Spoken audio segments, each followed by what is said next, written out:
romanas del norte de África.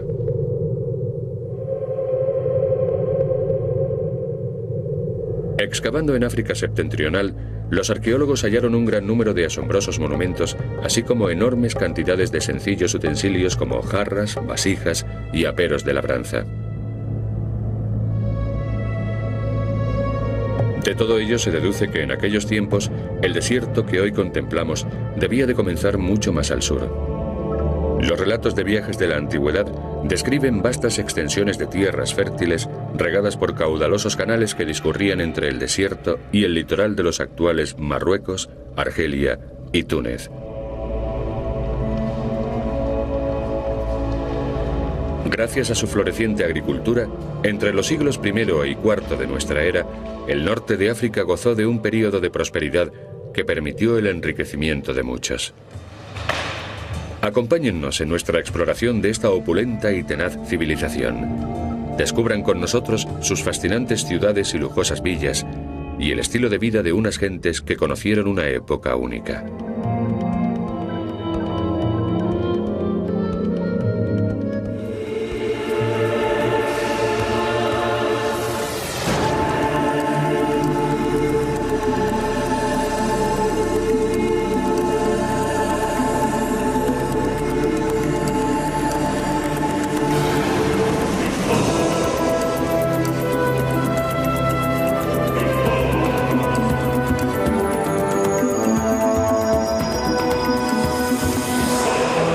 Secretos de la arqueología.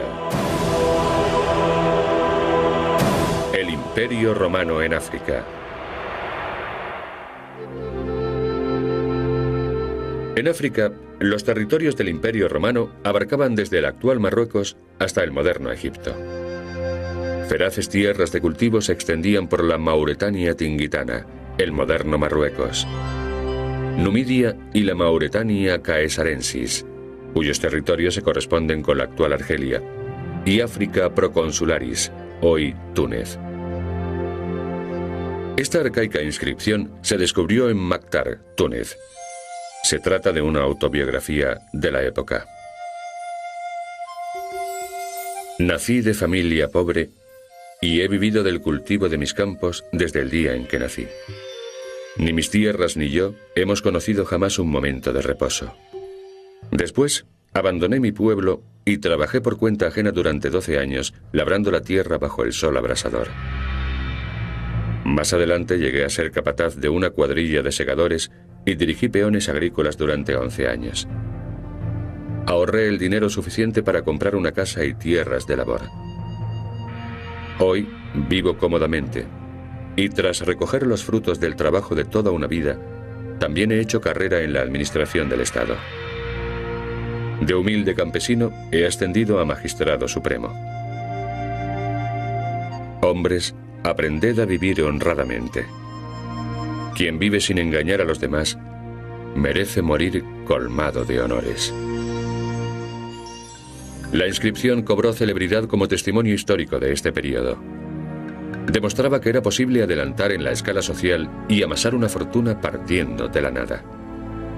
No necesitabas más que tener un sueño y la energía precisa para llevarlo a cabo. En aquellos tiempos, donde hoy no hay más que arena, crecían millones de olivos. El aceite de oliva se empleaba para cocinar, como detergente y como cosmético para el baño. El aceite de oliva se usaba asimismo para encender las lucernas, lámparas de cerámica, en las que se quemaban grandes cantidades de este combustible. El norte de África producía la mayor parte del aceite que se consumía en Roma, de modo que constituía una importantísima fuente de ingresos que le permitió prosperar pese a los altísimos impuestos y el invasor desierto.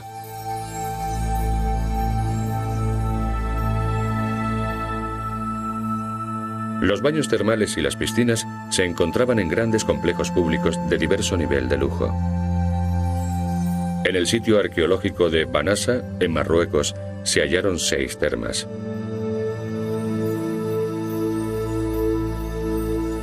En posteriores campañas, los arqueólogos descubrieron que en la ciudad había varias almazaras, molinos y almacenes. En las afueras se encontraron varias vilae, la versión antigua de las actuales alquerías. En la antigüedad, estas fincas eran un negocio redondo. Se recogía la aceituna, se prensaba en el molino y el aceite se enviaba a los mercados de Italia.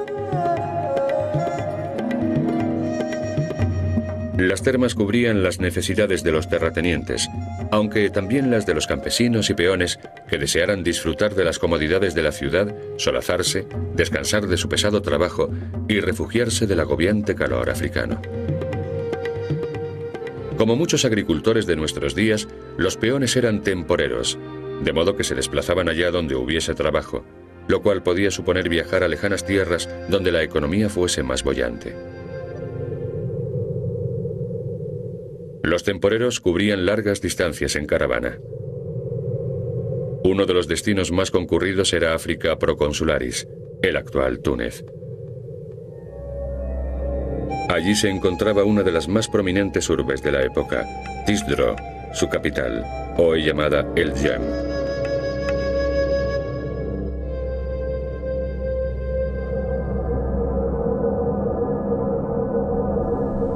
Las viviendas se alzaban dispuestas en terrazas y se encalaban a fin de reflectar los rayos del sol, una técnica que aún se emplea en nuestros días.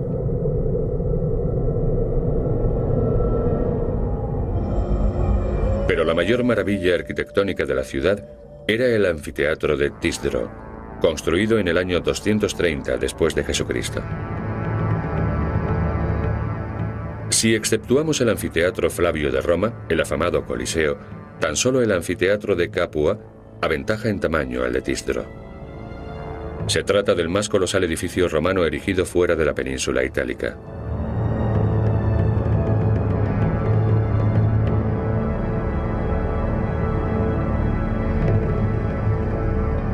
El eje principal de su contorno elíptico, casi circular, tiene una longitud de más de 150 metros, mientras que su eje más corto mide algo más de 120. La arena cubre una superficie de 65 por 40 metros. Tenía un aforo de 40.000 espectadores. Y el espectáculo que se celebraba con mayor frecuencia eran los Munera Gladiatoria, los combates de gladiadores. Pese a la comodidad que proporcionaba su entoldado, el edificio estaba desprovisto de la espléndida decoración y la pompa del anfiteatro Flavio. Aunque sus arcos se elevaban hasta una altura de 40 metros, no alcanzaban la anchura de los del Coliseo romano. Son más angostos y por ende menos espectaculares. Esto se debe a que la quebradiza piedra autóctona carece de la resistencia precisa para soportar el empuje de unos arcos de vano más amplio. Por este motivo, el anfiteatro de Tisdro se alzó formando 3 órdenes de sobrios arcos adornados con columnas de capitel corintio compuesto. Desde una perspectiva arquitectónica, por su sencillez, el monumento rompe con la estética típicamente italiana. Es más austero en el uso de cornisas y columnas, y sus fachadas presentan una mayor solidez. Evidentemente, el estilo africano no es tan rico como el italiano. Pero hay que tener en cuenta que las obras públicas realizadas en África no se financiaban a costa del erario romano. Gordiano, procónsul de África, edificó este coloso en el siglo III de nuestra era, y su construcción supuso un abierto desafío a la autoridad romana. Al construirlo, trataba de promover una revuelta contra el imperio que les imponía unos impuestos exorbitantes. Desde su prominente posición dirigía una estrategia. A partir del siglo II, el Imperio romano comenzó a tornarse débil e improductivo, y tan solo era capaz de sostener su elevado tren de vida a costa de los impuestos recaudados en las provincias. Estas, por su parte, escalaban posiciones incrementando enormemente su productividad, lo cual propició el ascenso de su importancia económica y política. Comenzaron a dar emperadores como el africano Lucio VII Severo y su hijo Caracalla. Es evidente que el dinero confiere poder, y los olivares africanos catapultaron a muchos terratenientes a los puestos de élite de la administración imperial.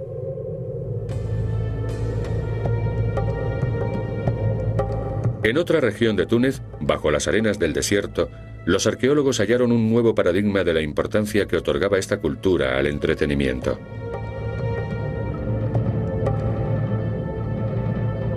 Descubrieron varias filas de gradas, parte de las cuales eran anchas y confortables, mientras que otras eran más angostas, y ambas categorías se encontraban rigurosamente separadas entre sí. Finalmente se concluyó que formaban parte del teatro de Bula Rekia, datado en la segunda centuria después de Jesucristo. Las gradas amplias y cómodas estaban reservadas para los espectadores ricos y famosos, mientras que los ciudadanos comunes quedaban relegados a las filas estrechas.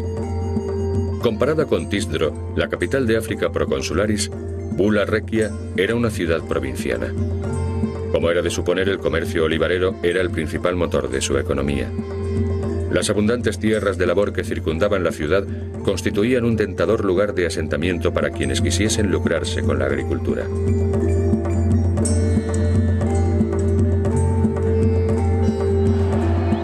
El teatro era un lugar idóneo para establecer buenos contactos.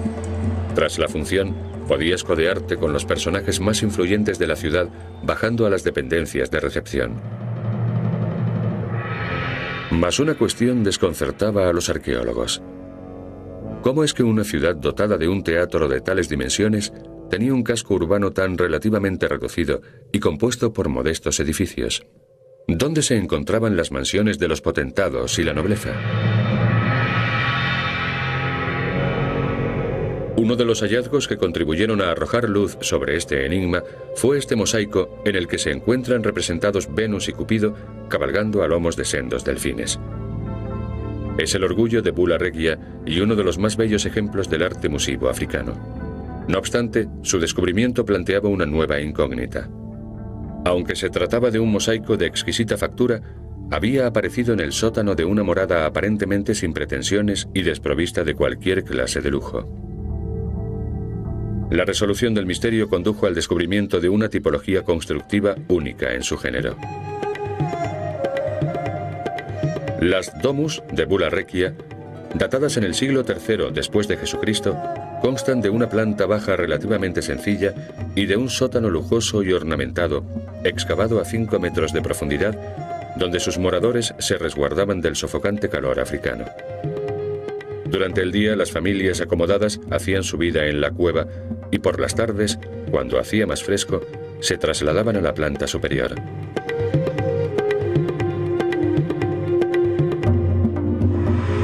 He aquí un ejemplo de la típica residencia del período imperial.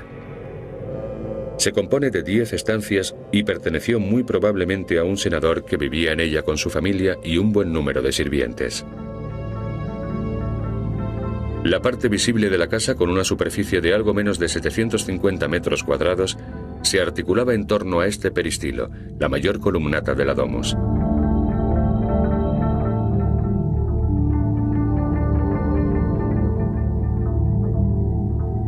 Esta escalera conducía al sótano. Este era el sector más ostentoso y ricamente decorado de la mansión, y en él se hallaban asimismo las habitaciones destinadas a los huéspedes. En el transcurso de las excavaciones se descubrió que la fresca temperatura del sótano no se debía tan solo a su profundidad.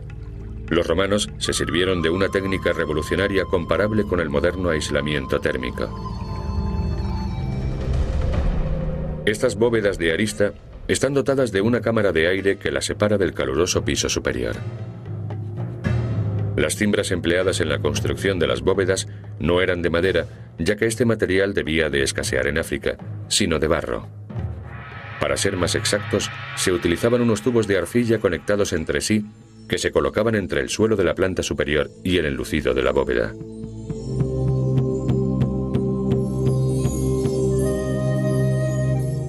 Puesto que estas espléndidas y frescas mansiones se consideraban una especie de refugios palaciegos, sus propietarios celebraban magníficos ágapes a los que invitaban a los ciudadanos de prestigio cuyo respaldo político desearan recabar.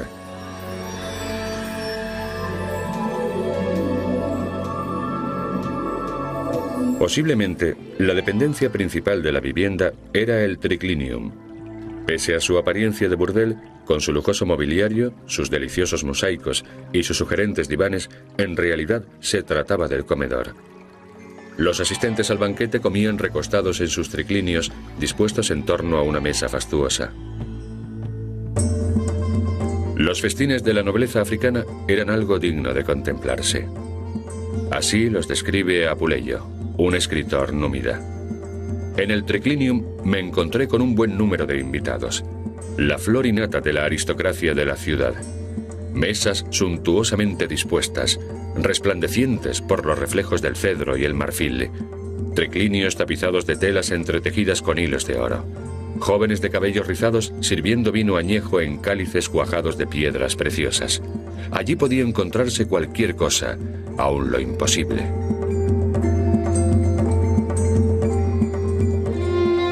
La revelación de la fascinante realidad de las culturas antiguas es una de las maravillosas recompensas del trabajo del arqueólogo. Ya hemos descubierto muchas cosas, pero aún nos quedan muchas más.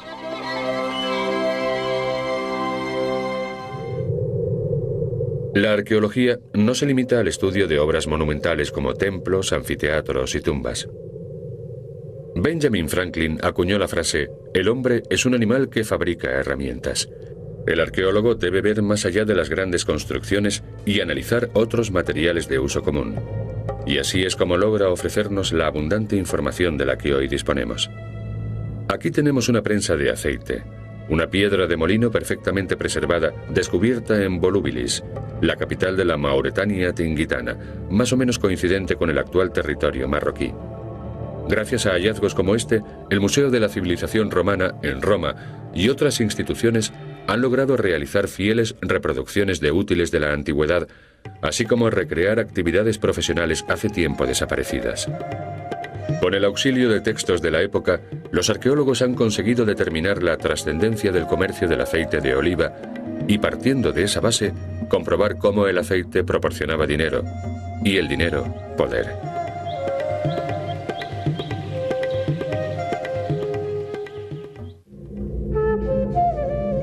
Esta escultura de bronce se exhumó asimismo en Volubilis. Tiene una altura de unos 90 centímetros, pesa más de 15 kilos y presenta una vistosa decoración. No obstante, no se trataba más que de la punta del iceberg. Los arqueólogos la hallaron en la base de este arco monumental y unida a una de las estatuas broncíneas más colosales que jamás hayan existido, el emperador Caracalla conduciendo un carro, que en la antigüedad se encontraba en la cima del arco triunfal. Por este arco del triunfo se accedía a la urbe.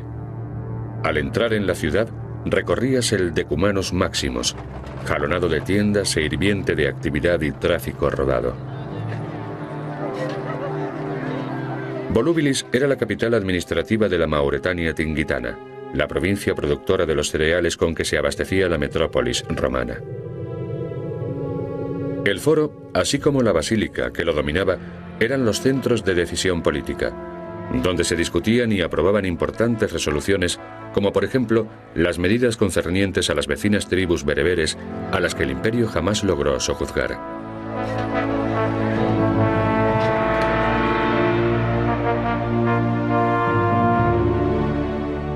En el foro se erguía un hermoso templo edificado a imagen y semejanza del Capitolio de Roma. Al santuario se ascendía por una escalinata de 13 peldaños que muy bien podría calificarse de monumental, dadas las relativamente reducidas dimensiones del propio oratorio de tan solo 11 metros de longitud por 9 de anchura.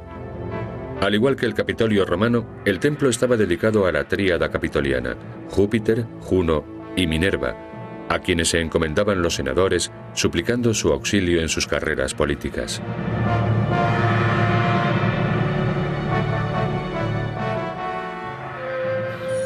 En un primer momento, fue en el centro urbano de Volubilis, con sus bien conservados edificios públicos, donde se concentró la atención de los arqueólogos. Posteriormente, sin embargo, la periferia les brindaría algunos hallazgos de singular interés.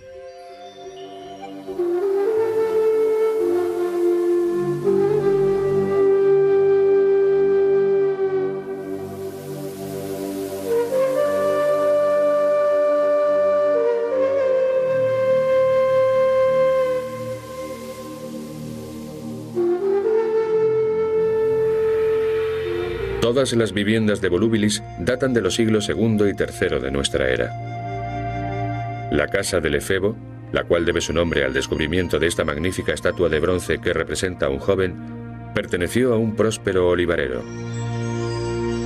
En esta domus debía de celebrar espléndidas fiestas, quizá con el fin de promocionar su imagen pública.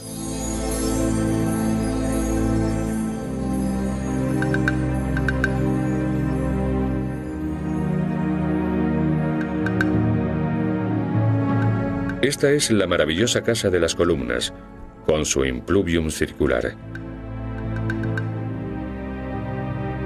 En esta otra mansión, conocida como la Casa de Orfeo, se encuentra una piscina decorada con exquisitos mosaicos.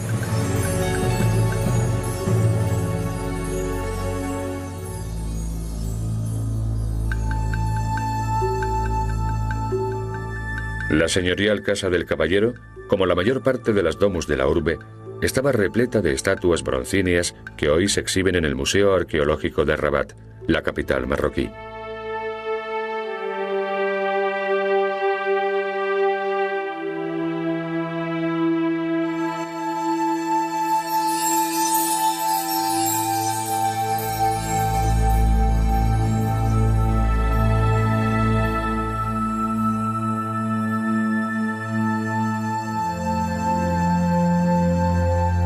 No obstante, la mansión más fastuosa de la ciudad era, sin duda alguna, la Casa de Venus.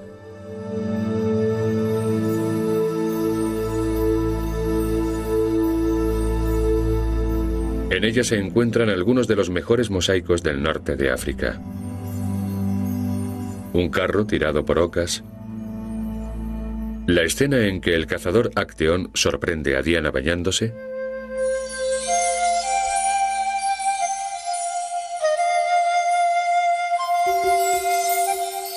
Y Baco y las 4 estaciones.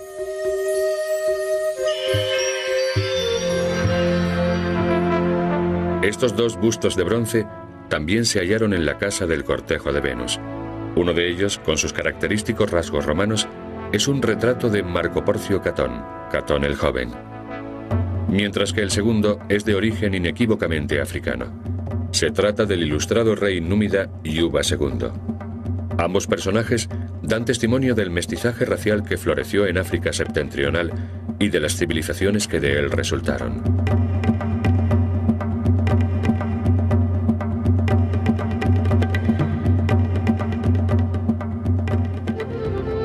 Quizá en mayor medida que cualquier otra ciudad, Volubilis constituye uno de los mejores paradigmas de la integración de las tierras africanas en el Imperio Romano. La urbe prosperó bajo el gobierno de sus conquistadores. Aceptó lo mejor que Roma le ofrecía y lo hizo suyo. En este caso se podría afirmar que el vencido salió ganando en el reparto del botín.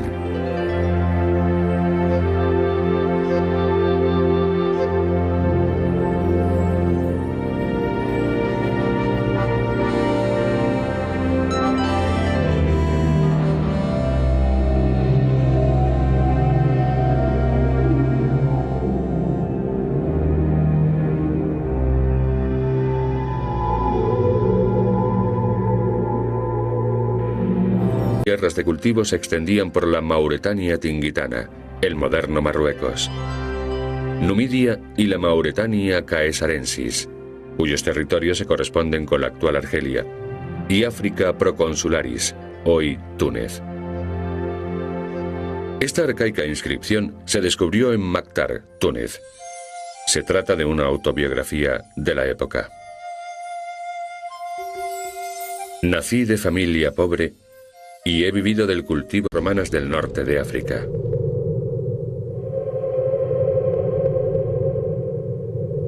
Excavando en África septentrional, los arqueólogos hallaron un gran número de asombrosos monumentos, así como enormes cantidades de sencillos utensilios como jarras, vasijas y aperos de labranza. De todo ello se deduce que en aquellos tiempos el desierto que hoy contemplamos debía de comenzar mucho más al sur. Los relatos de viajes de la antigüedad describen vastas extensiones de tierras fértiles regadas por caudalosos canales que discurrían entre el desierto y el litoral de los actuales Marruecos, Argelia y Túnez. Gracias a su floreciente agricultura, entre los siglos I y IV de nuestra era, el norte de África gozó de un período de prosperidad que permitió el enriquecimiento de muchos. Acompáñennos en nuestra exploración de esta opulenta y tenaz